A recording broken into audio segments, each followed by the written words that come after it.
আচ্ছা, যারা বাংলাদেশের পলিটিক্স নিয়ে প্রজেকশন দেয় তারা আসলে পণ্ডিতি করেন, নো প্রজেকশন। এমন একটা জায়গায় দাঁড়িয়ে গেছে বাংলাদেশ, এখানে 1 মাসের প্রজেকশন আপনি দিতে পারবেন না। হয়তো দেখা যাবে ইন ওয়ান ফাইন মর্নিং আপনি ঘুম থেকে উঠে দেখলেন যারে এইভাবে তো আমি ভাবি নাই, সুতরাং এই ধরনের মানে পণ্ডিতি আমি করব না, নো প্রজেকশন।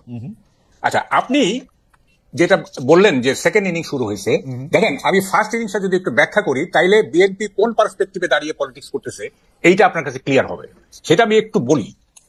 সেটা হচ্ছে, দেখেন সেকেন্ড ইনিংসে প্রবেশ করেছে বর্তমান সরকার, প্রথম ইনিংসটা কেমন গেল আমি বলবো ইটস এ টেরিবল ফেইলিওর। এবং আপনার ক্রিকেট লিটারেচার দিয়ে যদি বলি, it is a glorious uncertainty.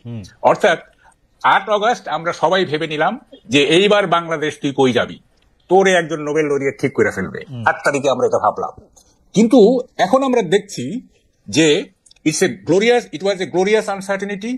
এবং আপনার দুই ক্ষেত্রেই গভর্নমেন্ট ফেল করছে, ব্যাটিংও ফেল করছে, বোলিংও ফেল করছে। অর্থাৎ বাংলাদেশের সুপার স্ট্রাকচারে ফেল করছে, স্ট্রাকচার অর্থাৎ অর্থনীতিতে ফেল করছে। আমি একটু ব্যাখ্যা করি সুপার স্ট্রাকচারে কিভাবে ফেল করলো। দেখেন, বাংলাদেশের যে মৌলিক চরিত্র, আমাদের রাষ্ট্রের যে মৌলিক চরিত্র, সেই মৌলিক চরিত্র অনেকটাই নষ্ট হয়ে গেছে এবং ফান্ডামেন্টাল রাইট অলমোস্ট নেই বললেই চলে।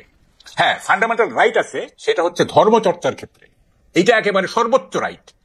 তবে সব ধর্ম না, ইসলাম ধর্ম সেটাও না, মানে আমার পছন্দের ইসলাম হতে হবে। আপনি যে ওয়াজ মাহফিলগুলি শুনেন, এক একটা ওয়াজের এক একটা কন্ট্রাডিক্টরি আছে। সুতরাং আমার পছন্দের ইসলাম চর্চার ক্ষেত্রে সর্বোচ্চ মানবাধিকার প্রতিষ্ঠিত হয়েছে, বাকি সবগুলোতেই মানবাধিকার 90% লস্ট।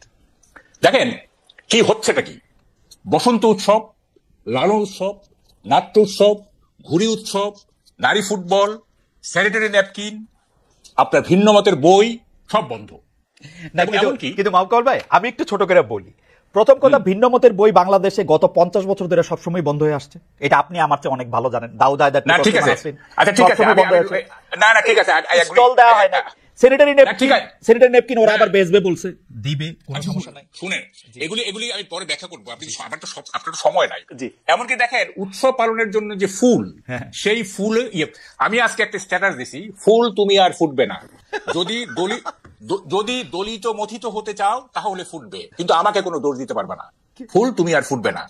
দেখেন কালকে কি ঘটছে, বাচ্চাদের স্কুলে বাচ্চাদের আনতে যাওয়া হয়, সেখানে মহিলারা গিয়ে একসঙ্গে বসে চা খাচ্ছিল, সেটা নাকি মহিলারা একত্র হয়ে চা খেতে পারবে না, তাদেরকে ওখান থেকে উঠিয়ে দেওয়া হয়েছে। তারপরে এখন কি দাঁড়াইছে যে বাংলাদেশে ঈদ ছাড়া, ঈদের উৎসব ছাড়া আর কোনো উৎসব পালন করা যাবে না। এবং এখন দেখেন এমন একটা অবস্থা দাঁড়াইছে যে আপনি যে কোনো কাউকে আপনি ভিকটিম করে ফেলতে পারবেন, যে কোনো কাউকে, এনিবডি ইন বাংলাদেশ। কিভাবে দেখেন, মানে একটা ইংরেজিতে একটা কথা আছে, if you want to kill a dog give him a bad name. আপনি জাস্ট একটা বদনাম দিয়ে দিবেন, এই তুই ব্যাংকে টাকা রাখছিস, তুই সুদ খাস, তোর কল্লা যাবে, এই তোর টাকা রাখিস নেই কেন, আপনি বললেন যে হ্যাঁ আমি তো 2 বেলা ওষুধ খাই, চলবে না, ব্যাস ভিকটিম হয়ে গেলেন আপনি। এরকম একটা অবস্থা দাঁড়ায় গেছে বাংলাদেশে। এবং দেখেন মানে আরেকটা বিষয় না, আমি যেটা বললাম যে আমি আবার আসবো আপনার কাছে, আপনি যদি ইলেকশনটা আপনি কবে চান সেটা যদি একটু বলতেন, আপনি প্রজেকশন না করতে চান, কারণ এই ব্যাপারগুলি খুবই গুরুত্বপূর্ণ বিষয়গুলো আপনি বলতেছিলেন যে আসলে না একটু না, একটু না বুঝলে হবে না তো। ইলেকশন চেয়ে কি করবো আমি ইলেকশন দিয়ে কি করবো? আপনি জানেন স্ট্রাকচারের অবস্থা কি, মানে অর্থনীতির অবস্থা কি, ডু ইউ নো? আপনি কেন আমাদের চোখের সামনে নির্বাচনের উঁচু দেয়াল, তাই আমরা পুরো বাংলাদেশ থেকে দেখতে পাচ্ছি না। You are concentrating on the wrong point.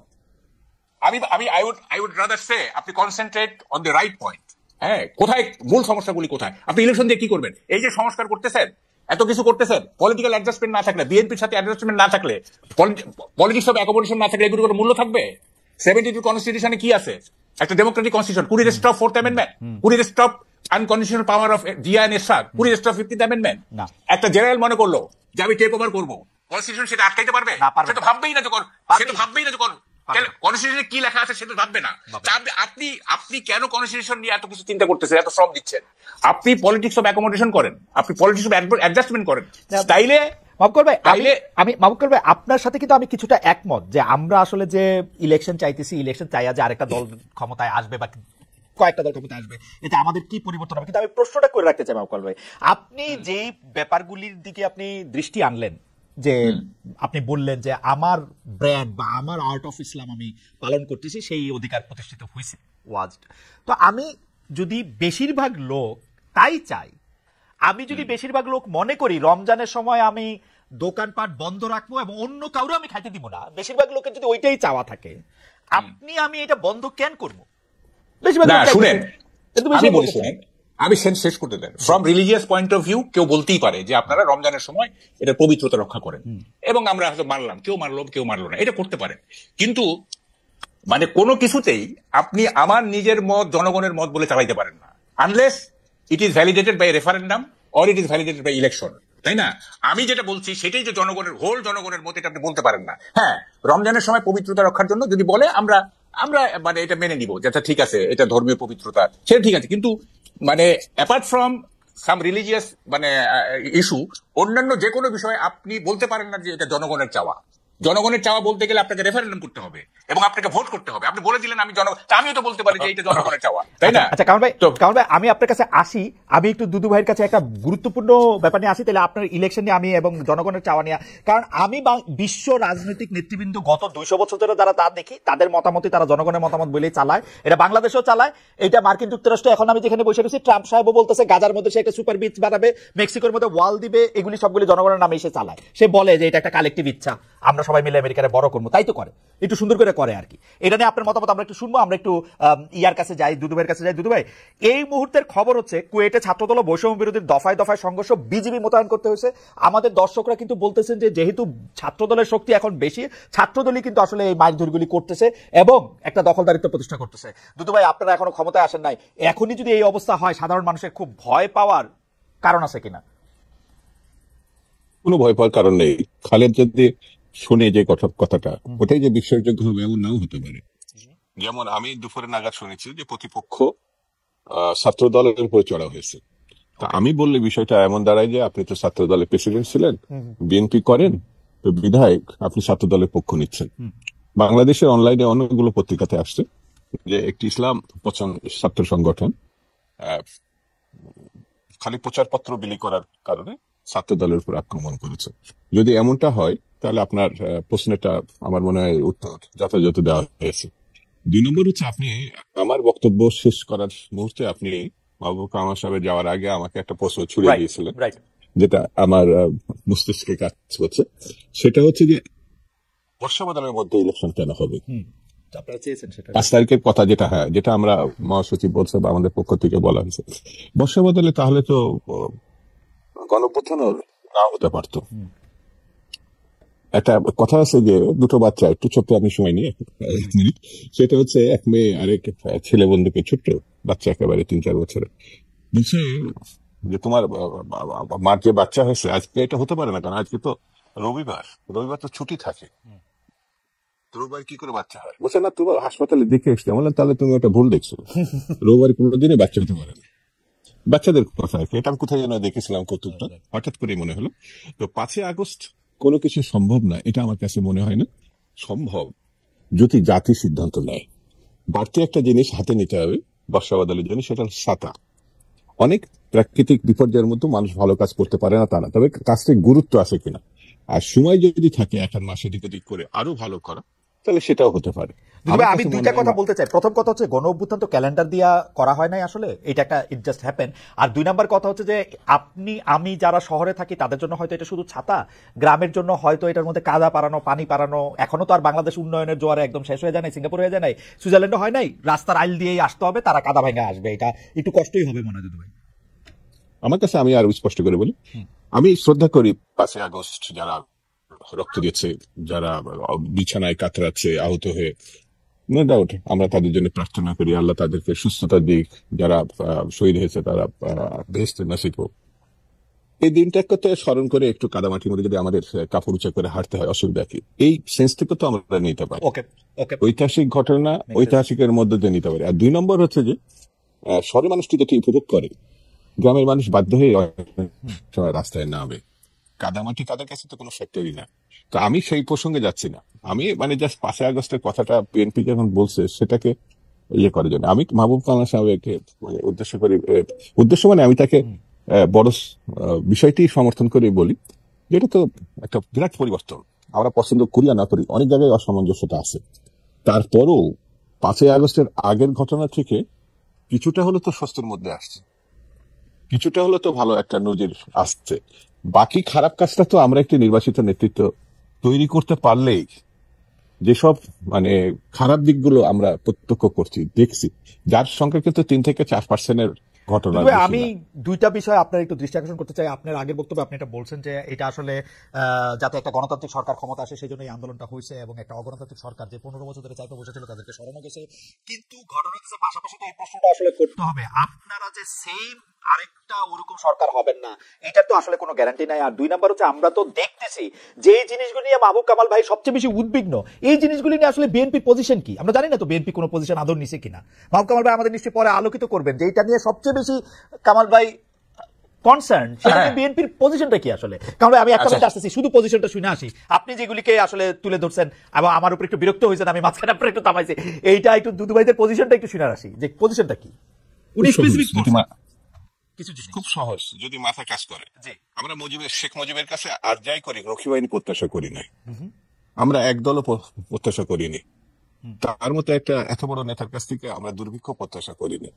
তিনি আসার পরে এরকম একটা ওলট পালট এবং যা ভয়ঙ্কর এবং বিভৎস বাংলাদেশ হবে, এটা আমরা প্রত্যাশা করিনি।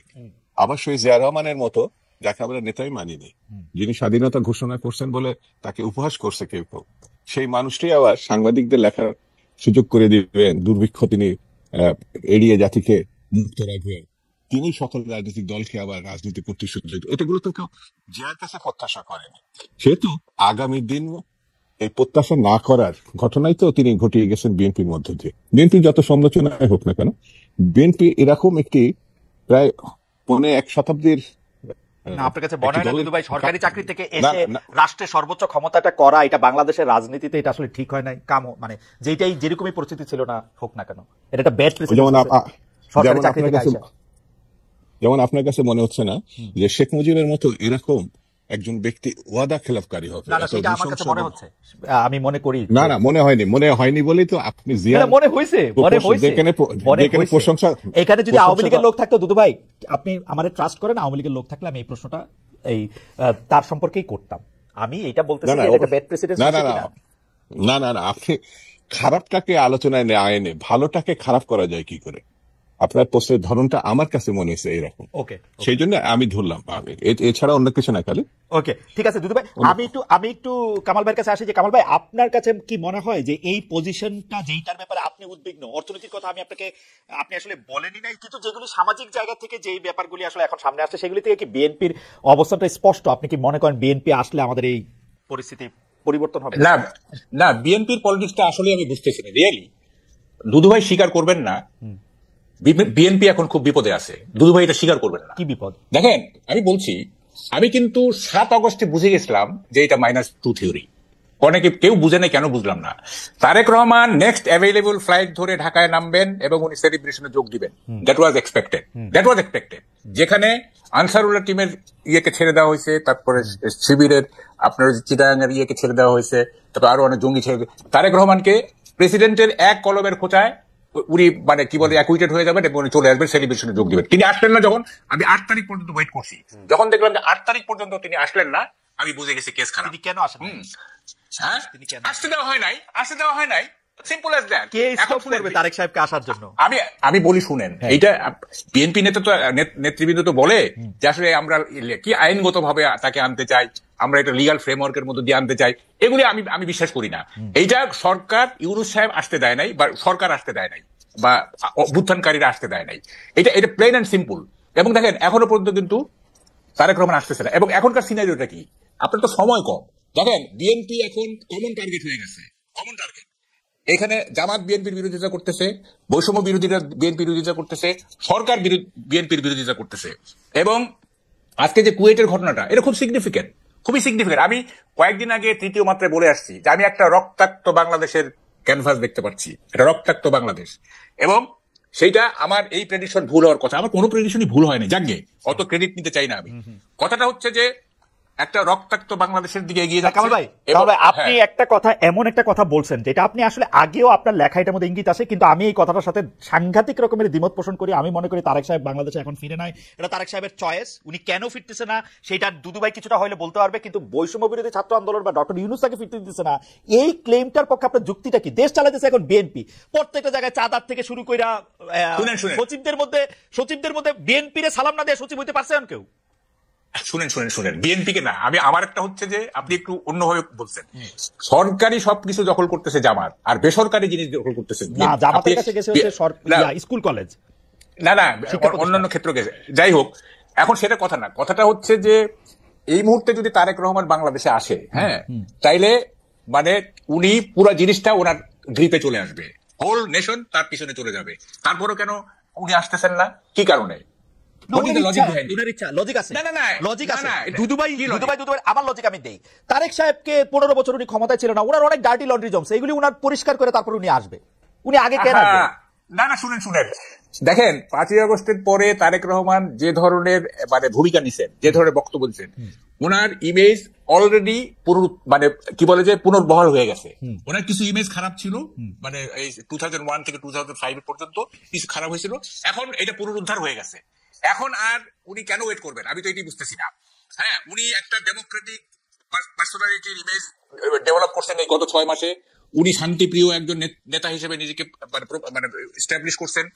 উনি মানে এই সরকারকে সবসময় সহযোগিতা করার উনি মানে দিয়েছেন, নেতা কর্মীদের বলতেছেন এই সহযোগিতা করতে, তারপরে উনি আসবেন না। দিস ইজ এ প্যারাডক্স, এটা আপনি বললে হবে না। দেখেন, আমি ডাকসুর ডিবেট চ্যাম্পিয়ন, আমাকে উল্টাপাল্টা লজিক দিলে কিন্তু আমি মানবো না। আচ্ছা বাউকাল ভাই, আপনার লজিক আমার কাছে অসাধারণ লাগছে, আমি এটা একটু দুদু ভাইয়ের কাছে জিজ্ঞেস করি।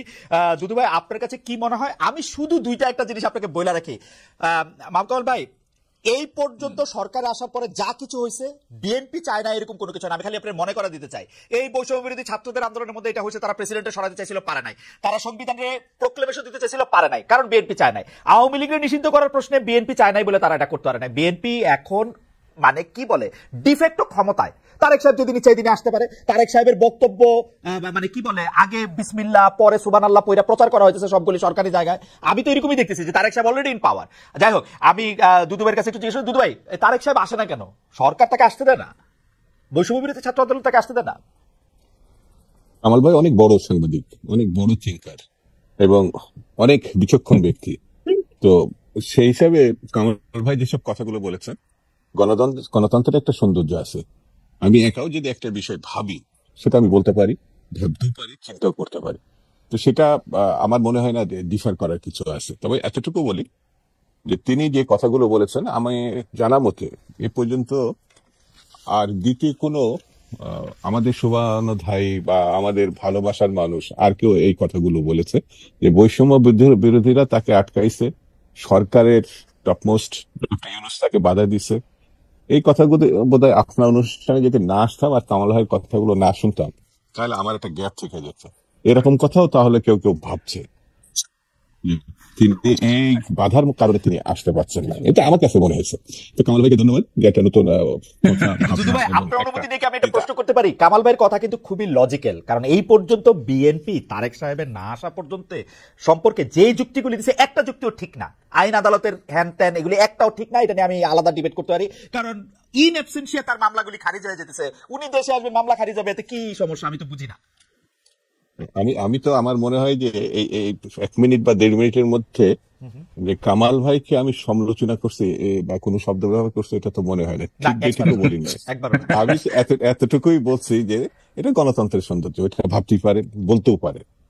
সত্যমিতে আগামী দিনে এটা নির্ধারণ হবে, এখনই এটা ঠিক করা দরকার নেই। আর 2 নম্বর হচ্ছে বিএনপির পক্ষ থেকে যেটা বলছে, উনি আমাদের এই মুহূর্তে বিএনপির সর্বোচ্চ নেতা। কিছু কিছু ব্যাপারে তো তার নিজস্ব কিছু সিদ্ধান্ত থাকতে পারে, সব সিদ্ধান্ত সবার সঙ্গে একেবারে ভেঙে তারপরে সিদ্ধান্ত নিতে হবে এমন কথাও নাও থাকতে পারে, কিন্তু সর্বোচ্চ নেতা। তো তিনি আমার মনে হয় এই জিনিসগুলো দেখছেন না, বুঝছেন না, জানছেন না, এটা আমার মধ্যে ঠিক না। এবং তিনিও ফিল করছেন, এই যেটা কামাল ভাই বললেন যে তার সম্বন্ধে কিছু নেগেটিভ কথা ছিল, ধরেন 2 থেকে 5 পর্যন্ত, সেটি এখন শুধু মানুষ অবিশ্বাসই করে না, সেটা কাটিয়ে তিনি জনপ্রিয়তা, আমি বলবো আমার নেতা বলে বলছেন, যতগুলো বিবৃতি, বক্তব্য, উপস্থাপনা সবগুলো গ্রহণযোগ্য পর্যায়ে তিনি নিয়ে গেছেন। তার গ্রহণযোগ্যতা যে পর্যায়ে এখন বর্তমানে, এটা কামাল ভাই নিজেও বলেছেন, আমি তার সঙ্গে এটা একমত। তো আমার এই ক্ষেত্রে বক্তব্য, কেন আসছেন না একটু অপেক্ষা করি আমরা, আছে না কিছু জিনিস তো প্রধান নেতার হাতে ছেড়ে দিলাম, তবে আমার দৃঢ় বিশ্বাস তিনি খুব অল্প সময়ের মধ্যেই আমার এই দেশে ফিরে আসবেন। আচ্ছা, আমার ব্যক্তিগত মতামত। মাহবুব কামাল ভাই নিশ্চয়ই এখানে বলবেন। কামাল ভাই, আমি কি ওই যে ইয়াটা পড়ে নিব একটু, ওই যে জরিপটা, আমরা একটা জরিপ চাইছিলাম যে দর্শকদের কাছে একটু জিজ্ঞেস করছিলাম যে এটা নিয়ে আসলে আপনার বক্তব্য স্পষ্ট, যে নির্বাচন আমরা কিরকম চাইতেছি, কিন্তু আমরা দর্শকদের কাছে জানতে চাইছিলাম যে জাতীয় নির্বাচন দেরি হইলে দেশের সমস্যা বাড়তে থাকবে। বিএনপির ভারপ্রাপ্ত চেয়ারম্যান তারেক রহমান এরকম একটা মন্তব্য করেছেন, এই মন্তব্য সমর্থন করেন কিনা? শতকরা 36% এই মন্তব্য সমর্থন করেছেন, শতকরা 64% এই মন্তব্য সমর্থন করে নাই। 58,000 দর্শক এখানে ভোট দিয়েছেন যে বিএনপি জাতীয় নির্বাচন দেরি হলে দেশের সমস্যা বাড়তে থাকবে কিনা। এতে বেশিরভাগ জন এটা সমর্থন করে না। আমি একটু কামাল ভাই আপনার কাছে ফিরতে চাই যে আপনি আসলে বলছিলেন যে তারেক সাহেব দেশে ফিরছেন না কেন। দুদু ভাই একদম স্পষ্টই বললেন, আপনি শুনতে পেয়েছেন যে উনি খুব শীঘ্রই ফিরে আসবেন। তবে আমি দুদু ভাইয়ের কাছে আসবো এটা নিয়ে, কামাল ভাইয়ের মন্তব্য আগে শুনে আসি। আচ্ছা শোনেন, কথাটা হচ্ছে আমি আর একটু এগিয়ে যাই। দেখেন, মিসেস জিয়া মানে খালেদা জিয়া যেদিন লন্ডনে চলে গেলেন, তার 3-4 দিন আগে যুগান্তরের নিচে আমরা একটা ক্যান্টিনে চা খাই। তো কে জানি বলতেছিল যে বিএনপি কে এই করতে -2 থিওরি, এটা 111 এর মতো। দোকানদার যে, তাকে আমি বলছিলাম যে আমি কিন্তু টক শোতে বলবো, আপনি শুনেন, সে শুনছে আমি একটা টক শোতে বলছি। দোকানদার বলতেছে যে -2 না -3। তাই বলে -3 মানে -3 আবার আসলো কোথেকে? বলে যে তারেক জিয়া, খালেদা জিয়া, শেখ হাসিনা, -3।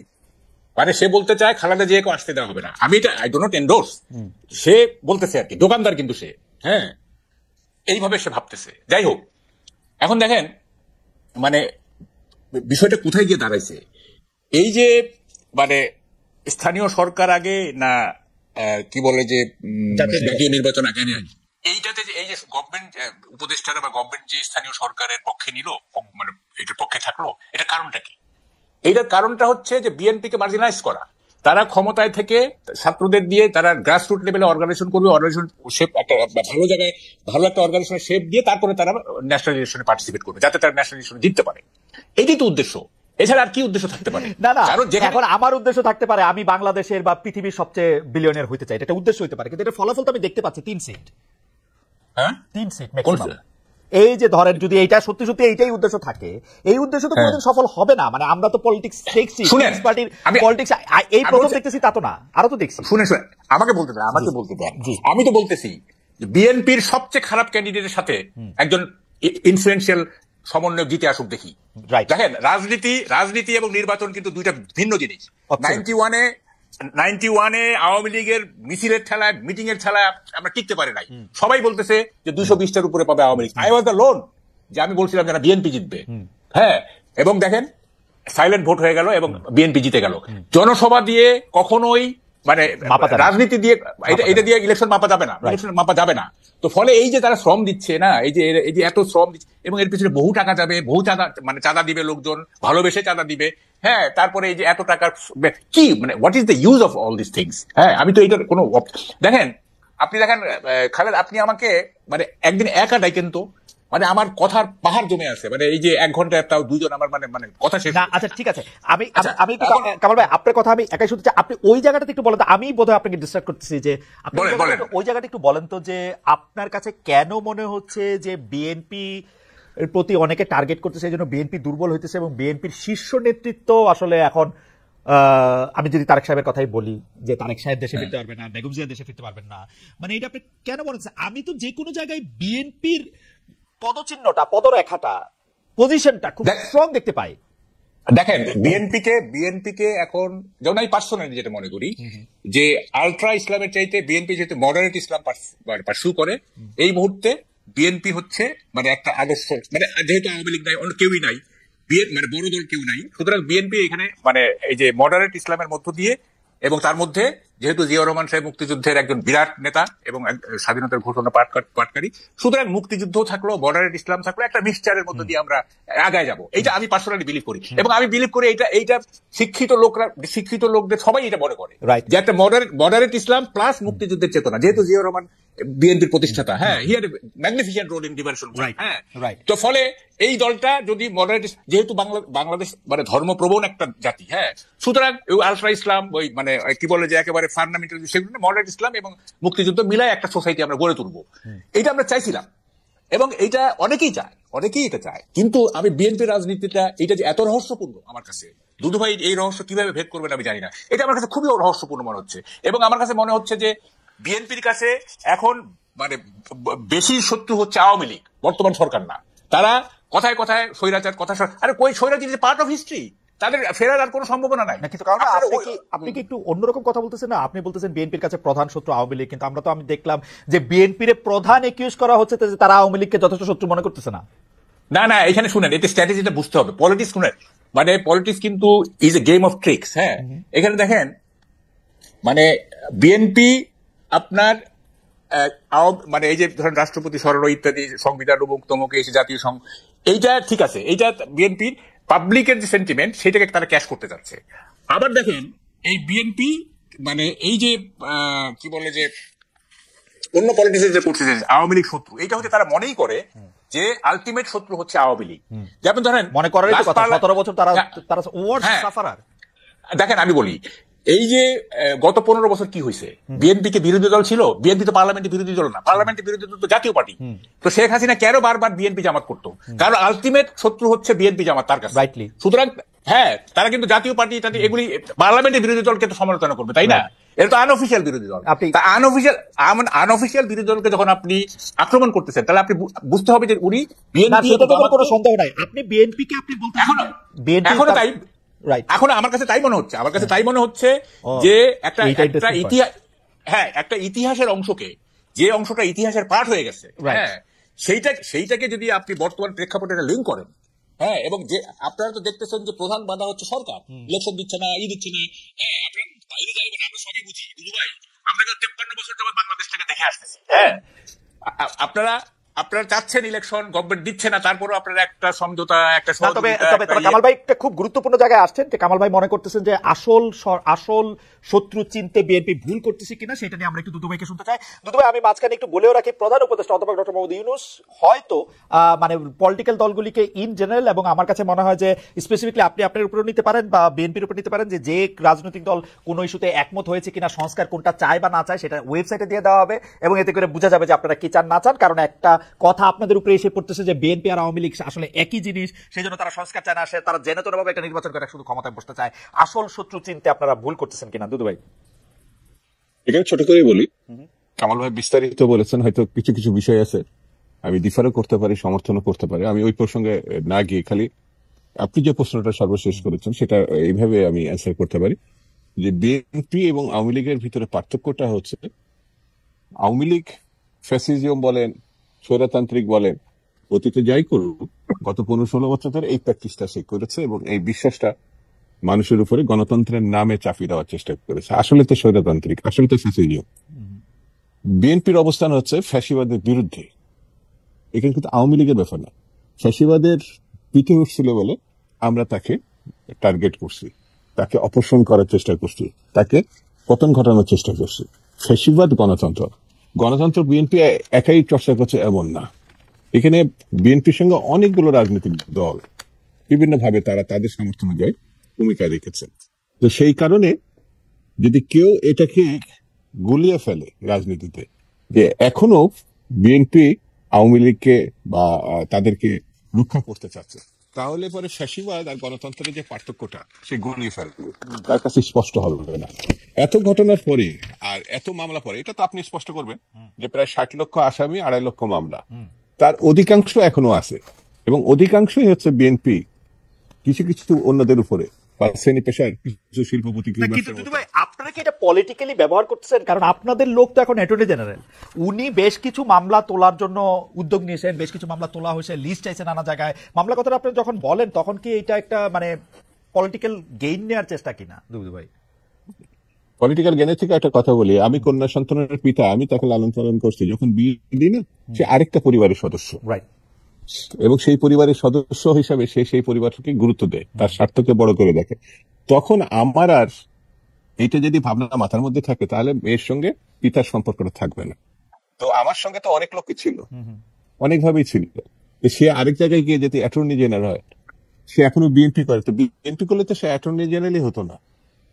এটা আমার ধারণা, সে তার মতো চিন্তা করে সে ওই জায়গায় গেছে। রাইট। সে থাকলে বিএনপি সব উদ্ধার পেয়ে যাবে, এটা তো আমার মনে হয়। তাহলে তো এই ডক্টর ইউনূসের সরকারই তো বিএনপি সরকার হিসাবে মানে পরিগণিত হতে পারে, মানে যুক্তির সাথে এই কথাগুলো আমার বলছে। রিডিংটা অলমোস্ট তাই। বিএনপির লোকজন তো এখন আমাদের এবং ডক্টর ইউনূস সাহেব তো বিএনপির, আমি মাহবুব কামাল ভাইয়ের কথা শুনে আপনার চেয়ে বেশি অবাক হয়েছি, কারণ আমার কাছে মনে হয় ডক্টর ইউনূসকে, এবং কামাল ভাই আমার এটা মনে হয় বিএনপি যদি এখন চাপ দেয় না, ডক্টর ইউনূস অগাস্টে ইলেকশন দিয়ে দিবে। ডক্টর ইউনূস হচ্ছে ইতিহাসের সবচেয়ে দুর্বল সরকার।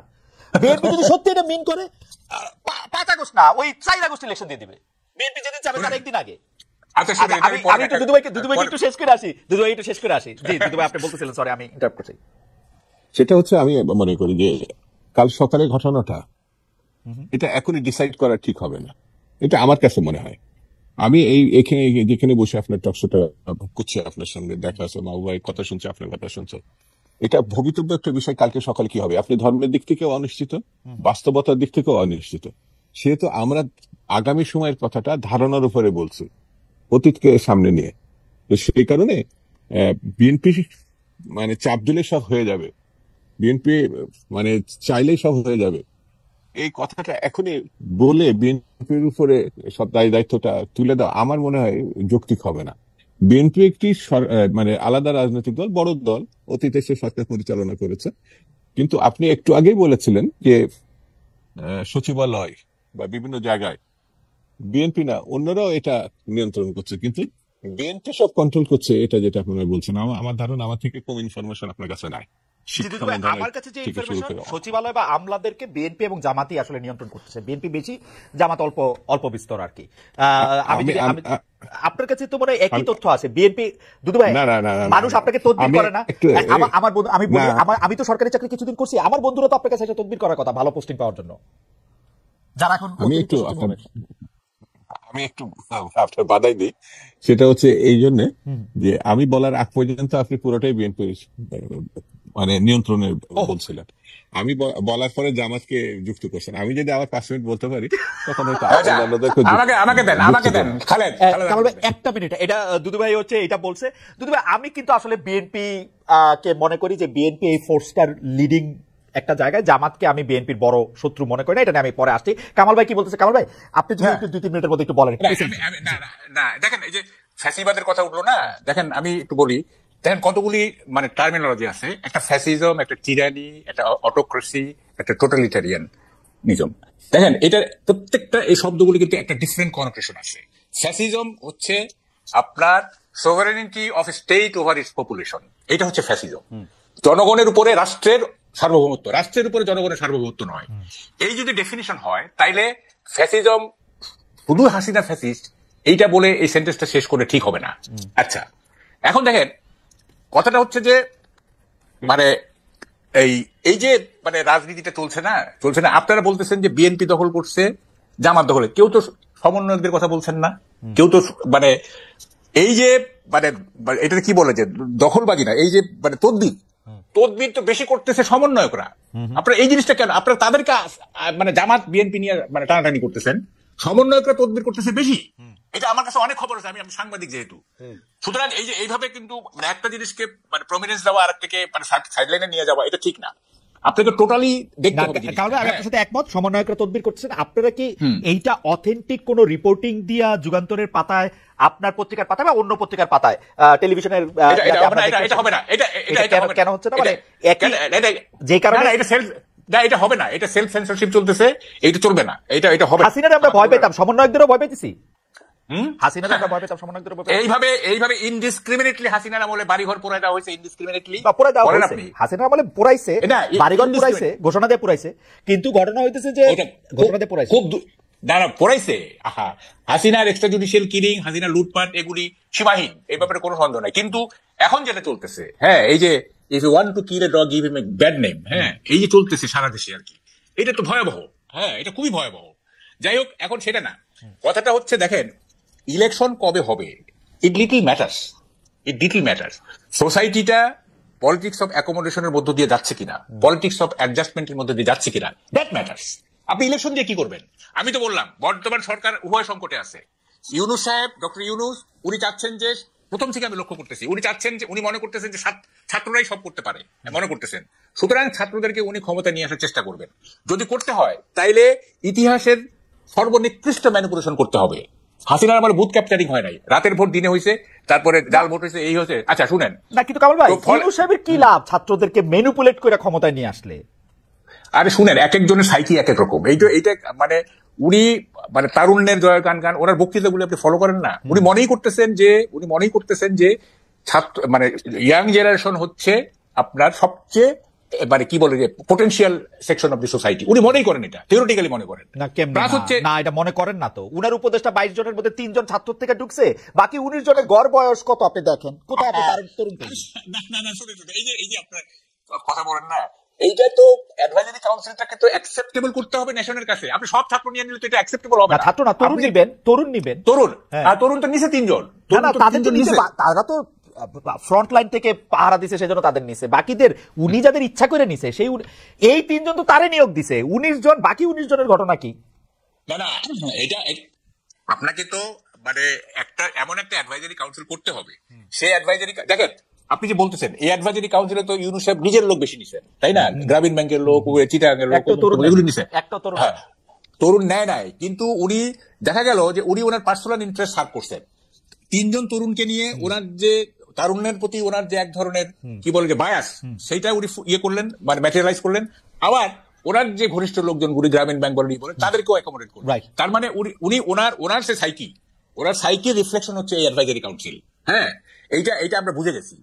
এখন কথাটা হচ্ছে সেটা না। এখন আমি যেটা বলতেছিলাম, যদি ম্যানিপুলেট করে মানে এই ইলেকশন, মানে তাইলে কিন্তু কি বলে যে হাসিনার প্যারালাল হয়ে যাবে ইউনূস সাহেব, যে হাসিনা ওইটা করছে, এই গভর্নমেন্ট এটা করছে। ফলে যদি করে আর কি, আমি বলতেছি, আমি এটা ফর আর্গুমেন্ট চাই। আচ্ছা, আপনার এই আশঙ্কা হইতেছে যে উনি করতে পারবে? মানে আসল কথা হচ্ছে এটা যে উনি আপনি কি বলতেছেন? ছাত্ররা, আমি বলতেছি ছাত্ররা যে এখন ডোমিনেট করতেছে সোসাইটিকে, এটা কি আপনি অস্বীকার করেন? করবে, ছাত্ররা যে ডোমিনেট করছে, যে ক্ষমতা থাকে সেই ডোমিনেট করে। আচ্ছা, তাহলে ছাত্ররা যেহেতু এখন দৃশ্যমান, ছাত্ররা ডোমিনেট করতেছে। হ্যাঁ, এই রাজুতে আয় তো, এই উত্তরা যাচ্ছি তো, এই যাচ্ছি, সে তারা করতেছে। এখন তারা যেহেতু দল গঠন করতেছে, they will fight up to their last to win over the election. তারা চেষ্টা করবে, অথবা বিএনপির সাথে একটা জোটে ঢুকতে বড় জোর। সেইটা যদি একটা ওটা কি বলে, হ্যাঁ না, যদি এরকম হয়, আচ্ছা ঠিক আছে, বিএনপি তো এখন মানে ক্ষমতা নিতে হবে, বিএনপি যদি বলে আচ্ছা ঠিক আছে তোমরা 50টা সিট নিয়ে যাও, ঝামেলা করো না, 50, হ্যাঁ বলতেছি আর কি, 50-এর নিচে রাজি হবে না। আপনি 10টা এরা রাজি হবে, আপনি প্রশ্নই উঠে। বিএনপি বড় জোর। আমি জানি না, আপনি আসলে ছাত্রদের ক্ষমতাটাকে অনেক বেশি বড় করে দেখতেছেন। না, ডোন্ট মিসআন্ডারস্ট্যান্ড মি। আমি তো কিছুক্ষণ আগে বললাম যে বিএনপির সবচেয়ে খারাপ ক্যান্ডিডেটের সাথে একজন সমন্বয়ক জিতে আসুক, আপনি ভুলে গেলেন কেন? আমি এটা তো আমি বললামই, কথাটা সেইটা না। দেখেন, মানে সমাজে বিশৃঙ্খলা তৈরি করতে হলে কিন্তু, বা মানে করতে গেলে কিন্তু লাখ লাখ লোকের দরকার হয় না, হাজার হাজার লোকের দরকার হয় না। হ্যাঁ, some thousands people can create a great chaos, তাই না? সুতরাং মানে আগামী ইলেকশনে ছাত্ররা they will fight up to their last to win over the election, এটা তারা চেষ্টা করবে, এবং সেখানে গভর্নমেন্টের এক ধরনের প্যাট্রোনাইজেশন থাকবে, এটা আমি বুঝতেছি, গভর্নমেন্টের এক ধরনের প্যাট্রোনাইজেশন থাকবে, এবং ক্লাসটা কিন্তু মানে ট্রায়াঙ্গুলার হবে আর কি, আমার মনে হচ্ছে। আমি শুধু আপনার দৃষ্টি আকর্ষণ করতে চাই, গত কয়েকদিন ধরে একটা রাজনৈতিক দল ছাত্ররা করবে, সেটার মধ্যে আমরা দেখতেছি প্রথম পদ ছাড়া বাকি 3 পদে কে আসবে সেইটাই তারা এখনো ঠিক করতে পারছে না। গভর্নমেন্ট থেকে আমরা ওদেরকে প্যাট্রোনাইজ করতেছি এরকম কোনো কিছু আমরা এখন পর্যন্ত দেখি নাই। মানে আমি আবার আসবো আপনার কাছে, মানে আপনি যেইটাকে গভর্নমেন্টের পার্টি মনে করতেছেন যে ছাত্রদের পার্টি হলো গভর্নমেন্ট, আমার কাছে ইউনূস সাহেবরে অনেক বেশি বিএনপির প্রতি, জামাতের প্রতি অনেক বেশি আমার কাছে টিল্টেড মনে হচ্ছে। এটা দুদু ভাই কইতে পারবে। দুদু ভাই, আমি আপনাকে যে প্রশ্ন করছিলাম আপনি আসলে বলার একটু সময় পান নাই, সেই প্রশ্নটা হচ্ছে যে ওই যে ওয়েবসাইটে দিয়ে দিতে হবে ডক্টর ইউনূস, অনেকে বলতেছে যে এটা ওনার একটা মাস্টার স্ট্রোক হয়েছে, যেহেতু আপনারা খুব বেশি সংস্কার করবেন না, সেটা ওয়েবসাইটে কিছু দিতে পারবেন না। আপনারা কি মনে করেন যে আপনারা আসলে কি সংস্কার চাওয়া সেটা ওয়েবসাইটে আপনারা দিতে পারবেন কিনা, মানে পাবলিকলি আসলে আপনারা বলতে পারবেন কিনা? প্রথম কথা হচ্ছে যে ডক্টর মোহাম্মদ ইউনূস সাহেব উনি খুব আধুনিক একটা মানুষ।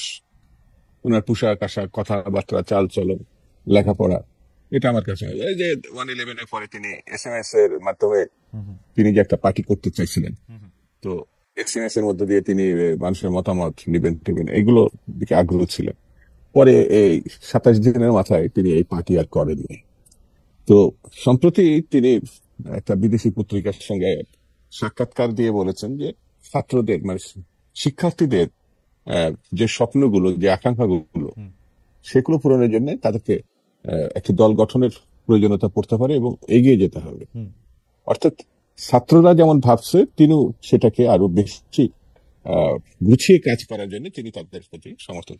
এর আগে তিনি এটা দাবি করেছেন যে এই সরকার বা তার যে ক্ষমতা অধিষ্ঠিত এটা ছাত্রদের জন্য সম্ভব হয়েছে।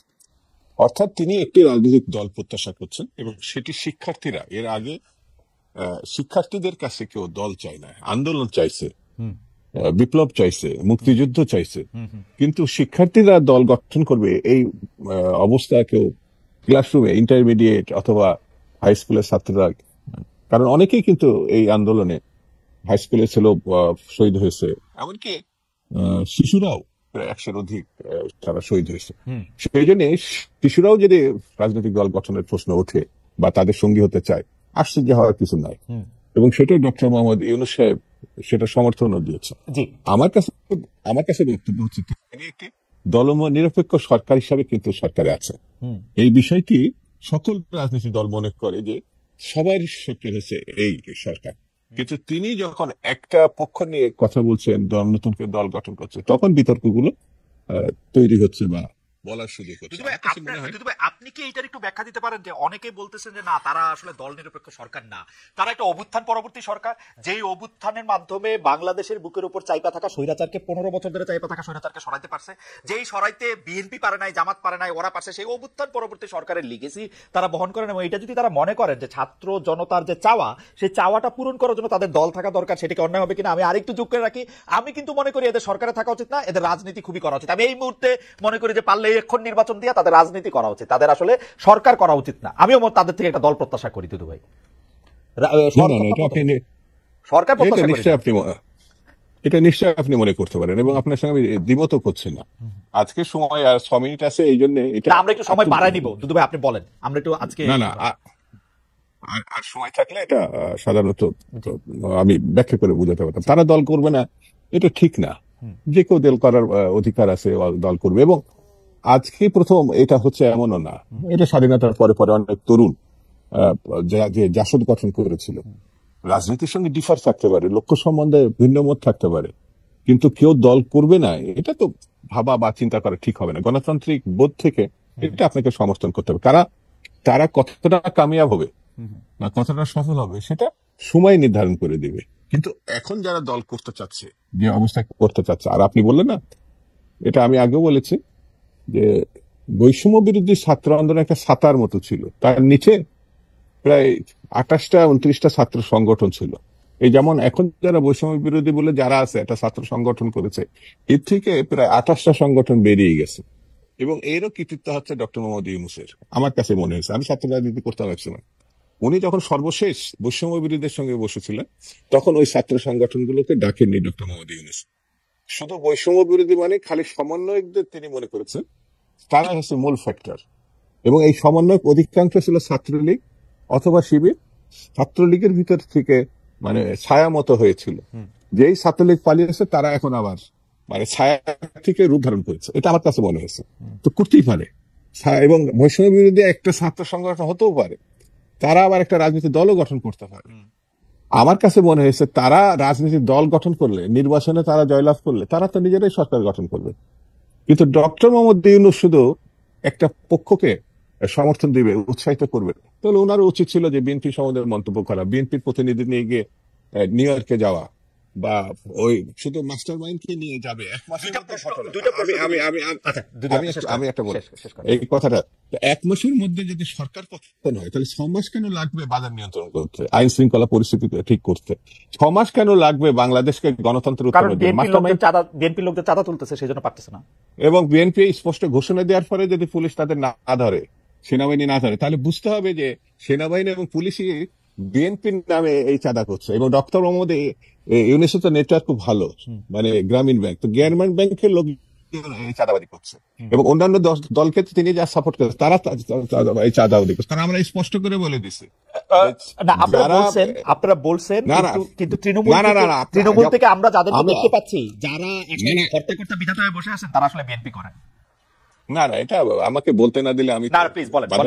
আমার 2টা প্রশ্ন ছিল, সেজন্য আমি একটু এই জন্য আমি অনেক টেলিভিশন ছেড়ে দিচ্ছি। সেটা হচ্ছে এই, আপনি দেখতে পাচ্ছেন, ডক্টর মোহাম্মদ ইউনূস দেখতে পাচ্ছে, পত্রিকা দেখতে পাচ্ছে, সরকার দেখতে পাচ্ছেন। ডিজিডিএফআই, এনএসআই, এসবি, এদের যে নেটওয়ার্ক, সরকারি যে নেটওয়ার্ক, তার মানে এই কথাটা বলার জন্য, এই পরিস্থিতি তৈরি করার জন্য তারা যে নেটওয়ার্ক করছে, যেমন আপনি মিস্টার খালিদ, বড় বড় ব্যাংক দখল হয়ে গেছে, যেটা কামাল ভাই বললেন, বড় বড় প্রতিষ্ঠান দখল হয়েছে, কিন্তু আপনি একবারের জন্য তাদের নামও উচ্চারণ করেন, তাদের কথা বলেননি। ওই যে আপনি শুরুর আগে একটু কথা বললেন না, আগে আপনি হচ্ছে অন্যদের টাকা খাইছেন, এখন হচ্ছে অনেকে বলছে আপনি আওয়ামী লীগের মানে যে তহবিল পাচারে সেগুলো খাচ্ছেন।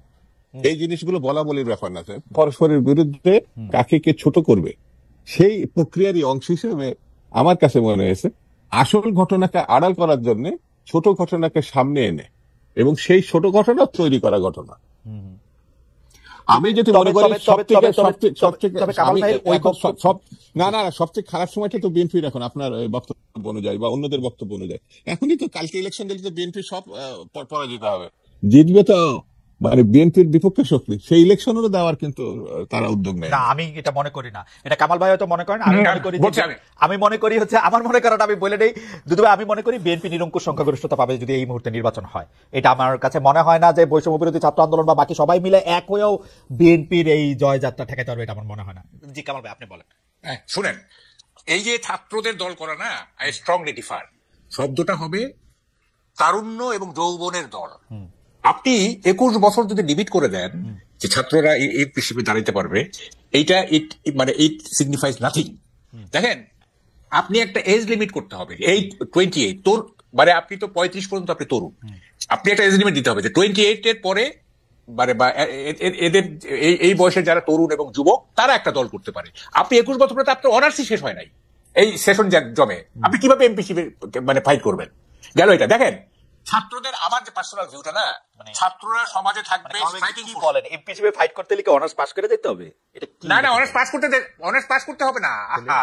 আমি বলছি যে 21 বছরের একটা, তার তো ইম্যাচুরিটি, অনার্স পাস এটার সাথে it is beside the point. What is inside the point is 21 বছরে একটা ছেলের সেই ম্যাচুরিটি আসে না, ম্যাচুরিটি আসতে পারে না। এটা ম্যাচুরিটি আসার জন্য মানে 25 তো অবশ্যই, মানে 25 প্লাস। আচ্ছা, এখন দেখেন, আমি যেটা মনে করি সেটা হচ্ছে যে ছাত্ররা হচ্ছে স্ট্রাইকিং ফোর্স, এবং আমার একটা লেখাও আছে 5টা ডিফারেন্ট পার্সপেক্টিভে এই স্ট্রাইকিং ফোর্স মানে কাজ করে। হ্যাঁ, 5টা ডিফারেন্ট।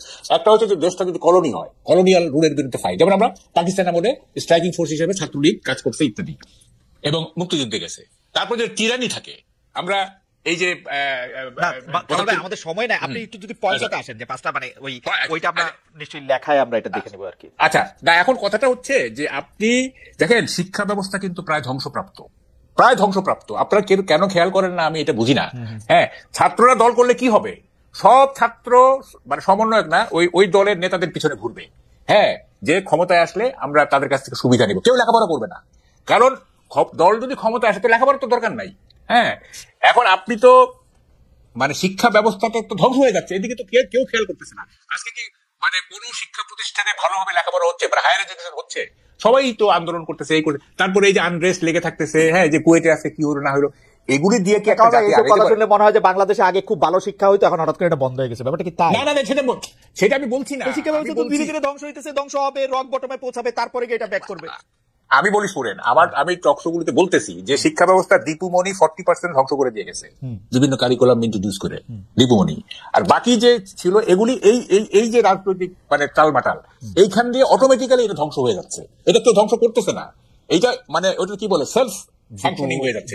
হ্যাঁ, দীপুমণি ধ্বংস করছে। দীপুমণির আগেও বাংলাদেশে শিক্ষা ব্যবস্থা নিয়ে আমার অনেক প্রশ্ন আছে, নকলের বন্যা হচ্ছে, শিক্ষা ব্যবস্থার মধ্যে থেকে মাস্টাররা খাতার।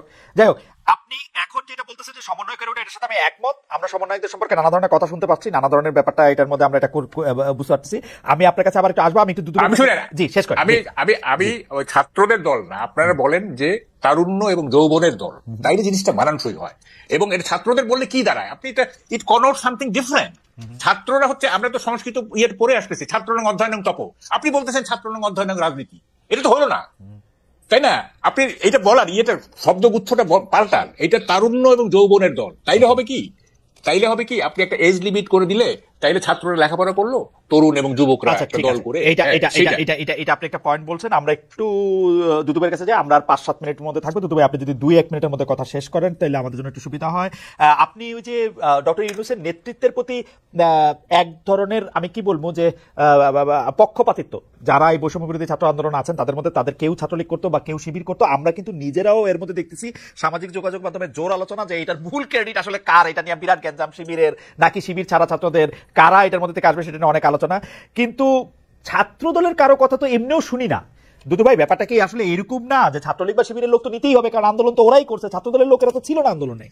আপনি এটাকে কিভাবে দেখেন? মানে এইটা একরকম আলোচনা, আপনি আমাকে আমার উপরে রাগ হবেন না, মানে আলোচনাটা এরকম আর কি, যে ছাত্রদল ছিল না আসলে এই এই এই ইয়াটার মধ্যে, শিবিরই ছিল, ছাত্রলীগই ছিল।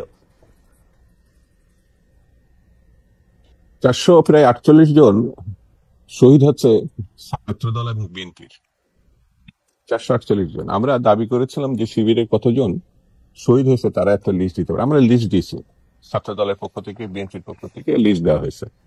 আপনি তো একজন সাংবাদিক এবং তথ্য অনুসন্ধানকারী, তো এই শব্দটা আপনি উচ্চারণ করে না করে বিএনপি বা ছাত্র দলের কতজন প্রশ্ন করলেন।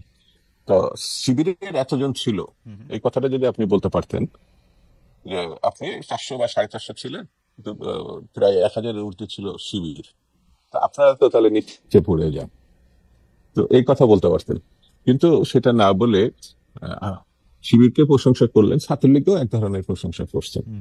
তো এটা করতে পারেন, এটা উপস্থাপক হিসাবে এই রাইট তো আপনার আছে, আর শোনার অধিকারও তো আমার আছে, কিন্তু বাস্তবতা তো এড়িয়ে যাওয়ার কোনো সুযোগ নাই। সেই জন্য আগামী দিনগুলো যত চলতে থাকবে তত জানা যাবে যে 1 মাসের থেকেও 16 বছরের ঘটনা একটা ছিল। সেই 16 বছরের ঘটনার মধ্যে যেসব বিষয়গুলো ছিল তারই পরিপূরক হচ্ছে 1 মাস। অর্থাৎ বিয়ে করলে সন্তান হয় না, 1 মাসের মধ্যেও হয় না, 9 মাস অন্তত পক্ষে একটা ঘটনা থাকে, ডাক্তার থাকে, উদ্যোগ থাকে, কষ্ট থাকে, বেদনা থাকে। নার্স কখনো মা হয় না, ওকে, তো নার্সের বা সেবিকার আমরা প্রধান করে ফেলেছি। ওকে দুদু ভাই, একটা শেষ প্রশ্ন, মানে আমাদের টাইম, সেটা হলো যে তিস্তা নদী বাঁচাতে যে বিএনপির উত্তরবঙ্গে বিশাল অবস্থান কর্মসূচি, এর কূটনৈতিক মূল্য আপনি কি দেখছেন? আপনি যদি একটু 30 সেকেন্ডে বলেন, আপনার এই কথার সাথে এটা বইলা ভারত আসলে এটা থেকে কোনো চাপ অনুভব করছে কিনা, মানে লক্ষণটা কি, এটাও যদি একটু আমাদের একটু বলেন। না, এখনো আন্দোলন তো চলমান, এবং আন্দোলন চলাকালীন সময়ে আন্দোলনকে বাধাগ্রস্ত করার জন্য আমার মনে হয়েছে যে ভারত পানি ছেড়ে দিয়েছে, সেই পানিটা অনেক ক্ষতি করছে। আর এই দেশে মৌলানা ভাসানী, ফারাক্কা মিছিল, অথবা পানির জন্য পদ্মা পানির জন্য জিয়া রহমানের জাতিসংঘে গিয়ে, অর্থাৎ কূটনৈতিক ঘটনা মধ্য দিয়ে কিন্তু পদ্মাতে কিছু আমরা পেয়েছিলাম। এখনো প্রত্যাশা করি যে চাপ প্রয়োগ ছাড়া ভারতের কাছ থেকে, কারণ 16 বছর তাদের প্রশংসা করে পাওয়া যায়নি, আগামী দিনে চাপ এবং সমন্বিত উদ্যোগ ছাড়া তিস্তা রক্ষা করা বা কৃষি রক্ষা করা বা মানব জাতির রক্ষা করা কঠিন হবে বলে আমার কাছে মনে হয়েছে। দুদু ভাই, আপনাকে ধন্যবাদ। আমি শেষ প্রশ্ন 1 মিনিটের জন্য বাবু কামাল ভাই আপনি আসতে চাই, যে আপনি একটা টকশোতে সম্প্রতি বলেছেন যে আওয়ামী লীগের মোরাল ভেঙে গেছে। এটা আমি প্রায়ই বলি, কিন্তু আমরা সোশ্যাল মিডিয়ায় যতটা দেখছি দলটির শীর্ষ থেকে তৃণমূল স্থল কারোর মধ্যে কোনো অনুশোচনা নেই, তাদের মধ্যে সোশ্যাল মিডিয়াতে তারা অনেক বেশি অ্যাক্টিভও, তারা জাস্টিফাই করছে জুলাই আগস্টের পুরো ঘটনা, অথবা বলতে চাচ্ছে এটা আন্তর্জাতিক ষড়যন্ত্রের অংশ। আপনি এটাকে আসলে কিভাবে দেখেন, তাদের এই জায়গাটার আপনার বিশ্লেষণ বা মূল্যায়ন কি? এটা পণ্ডিতি করি, সেটা হলো যে অক্টোবিও পাস, হ্যাঁ, এই যে ল্যাটিন আমেরিকা দিয়ে, উনি বলছেন, উনি লেফটিস্ট ছিলেন, উনি বলছেন যে I had never seen a single leftist who has admitted that he had done a mistake. যে আমি একজন বামপন্থীও দেখি নাই যে স্বীকার করছে সে কখন ভুল করছে। আমাদের দেশের শুধু বামপন্থী না, আমাদের দেশের কেউই স্বীকার করতে চায় না, যে কারণে এখানে সাউথ আফ্রিকার মতো ট্রুথ অ্যান্ড রিকনসিলিয়েশন হচ্ছে না। এখানে কেউই ভুল স্বীকার করতে চায় না, নাইদার আওয়ামী লীগ, নর বিএনপি, নর জামাত, কেউই ভুল স্বীকার করতে চায় না। এটা একটা ভয়ঙ্কর সোসাইটি হয়ে গেছে। হ্যাঁ, সাউথ আফ্রিকা দেখে দীর্ঘদিনের সেটা নেলসন ম্যান্ডেলা কিভাবে ট্রুথ অ্যান্ড রিকনসিলিয়েশনের মাধ্যমে ঠিক করে ফেললো। আমরা কেউই আমরা স্বীকার করবো না 4th অ্যামেন্ডমেন্ট এটা যে ভুল ছিল, কেউ স্বীকার করবো না। তারপরে কি বলে যে 2001 থেকে 2005 যে মিসরুল হয়েছে, মাইনরিটি ক্লিনজিং হয়েছে, কেউ ভুল স্বীকার করবো না। জামাতে 71 তারা মানে তাদের রোলটাতে মানে কি বলে যে আমাদের স্বাধীনতা, কেউই ভুল স্বীকার করতে চায় না। অথচ ভুল স্বীকার হচ্ছে মানে ঐকমত্যের একটা প্রধান ভিত্তি এবং সামনে এগিয়ে যাওয়ার একটা প্রেরণা। সেইটা আমাদের দেশের পলিটিক্যাল পার্টিগুলো জানে না, সেই কারণে আওয়ামী লীগ ভুল স্বীকার করতে চায় না। আমরাও ভুল স্বীকার করি না কামাল ভাই, আমরা যে 15 বছর এক ধরনের এমবেডেড জার্নালিজম করলাম, আমরা কয়জন, আমাদের কয়জন এটা বিবৃতি দিয়ে আমরা এটা স্বীকার করছি? শুনেন, আমি বলি, আমি 10 বছর আমি এই নানা রকম অপকর্ম আওয়ামী লীগের সেগুলো বলে গেছি, এবং টকশোতে বলে গেছি, এবং আমি বলি যে আমি আসলে কি বলে যে I do not feel proud, I don't want to be identical with media, মানে আমার এই পরিচয় যেন আমার না থাকে, আমি বলি, কারণ এইটা হয় না। এবং যা মানে হয়েছে 15 বছর যা হয়েছে বা এখনো যা হচ্ছে, এইটা this is not a pride for media, এটা কোনো অহংকার না। এটা কোনো অহংকারের কথা বলতেছিলেন, এবং সেইটার মধ্যে আপনি বলতেছিলেন কারো কোনো অনুশোচনা নাই। আমি বলি এই যে শেষ করি, আমি জাসদ করে আমি কি বলে আওয়ামী লীগের 3.5 বছর রুলের যে বিরোধিতা করছিলাম, আমি ভুল স্বীকার করি, এটা আমার ভুল হয়েছে। হ্যাঁ, কিন্তু অন্য জাসদ কেউ স্বীকার করে না। আমি লোন আমি স্বীকার করছি যে আমি ভুল করছি। হ্যাঁ, এটা তো আমার কোনো অগৌরবের কিছু নাই। আরে আই ওয়াজ এ নেকেড বয় হয় না, বড় আমি যখন জন্ম নিয়েছি তখন আমি ল্যাংটা ছিলাম, আমার লজ্জা কিসে? রাইট। আমার মনে হয় যে আমরা শেষ করি। দুদু ভাই, ভুল স্বীকার প্রসঙ্গে আপনি কি একটু 20 সেকেন্ড 30 সেকেন্ড কোনো কিছু একটু বলবেন, যে আসলে আমরা কেউই যে আমাদের জায়গা থেকে নিজেদের ভুলগুলি দেখতে পাই না? হ্যাঁ, এটা তো আত্মশুদ্ধি। শুধু ভুল না, আত্মশুদ্ধিরও একটা ব্যাপার আছে। নিজের সঙ্গে নিজে যদি আমরা ঠিক করতে না পারি, এটা আমি অন্যের উপরে যাচ্ছি না, নিজের থেকে নিজে, অর্থাৎ আমি কাজটা একজনের বকা দিয়েছি, পরে যদি বুঝতে পারি বকাটা দেওয়া ঠিক হয় নাই, তো এটা আমার মনে হয় এটাই তার জীবনের না, তার সারা জীবনের সব দিক থেকে আস্তে আস্তে, যেটা কামাল ভাই বলে, আমি তার সঙ্গে একমত। তো আসলে আমাদের পরিশুদ্ধ হতে হবে, এছাড়া কোনো পথ নেই, এটা আমার কাছে মনে হয়।